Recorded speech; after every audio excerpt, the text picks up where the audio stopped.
Mr. Bridgeman. Thank you.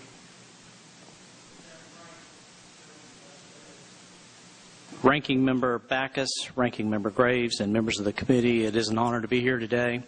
I am sort of the poster child of SBA lending, of community banking, and also I'm a receiver of TARP funds, so I'm a rarity in community banking.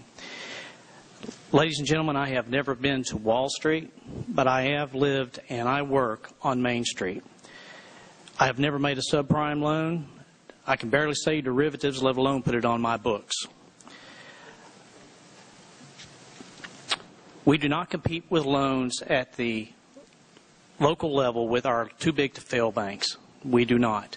They do not come into our communities and ask for loans, but they do come into our communities and they ask for deposits.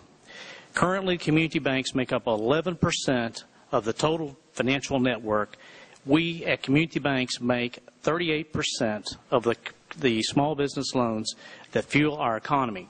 It's the small business loans and the small businesses that put 60% of the new jobs together for this country. You've asked the question as to why we are not lending to small businesses. There are two primary factors. First, small businesses have taken a pounding in the last 2 years. Their financial statements are in chaos, and they do have a tough time qualifying for credit under prudent policies and practices.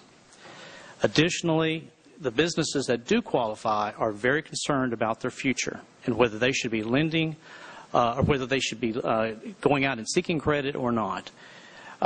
Small businesses are concerned about the economy, what's happening with health care and taxes. The other side of the problem is the regulatory burden, as has been mentioned here today several times.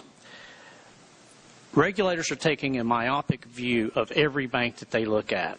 When they look at a bank, they are looking at it as if it is an independent institution without regards to what's going on in the larger picture of the country and the economy. I would point out that the letter written by Congressman Frank, chairman of this committee, and also Congressman Minnick, that I have here spells it out very, very clearly what your problems are. And I would tell you that every banker that read this letter stood up and applauded because it is dead on as to what the problems are from the regulatory point of view.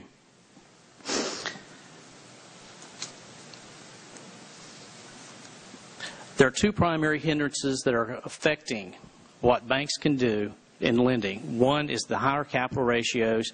They have arbitrarily and unofficially raised the capital ratios in this country with community banks to an 8% and a 10% minimum used to be is now 12%. With these excessive ratios, we are not able to lend. It hampers the ability of us to loan. Secondly, they have decided that reserves need to be raised to excessive levels, ratios that are therefore taking capital out of the ability to lend. They're also asking us to write off credit. They're making us take impairments that are excessive, and basically reducing portfolios is the result of that. I have had to shrink my bank even though I'm well capitalized. I've shrunk my bank in the loans on the loan side, and we are working diligently to get our capital ratios, which are well capitalized by all regulatory standards. We are well reserved by all standards, and we are taking those up. Some comments that I've had in my recent examination from the examiners are: TARP funds are used for the purposes of increasing capital and increasing loan loss reserve.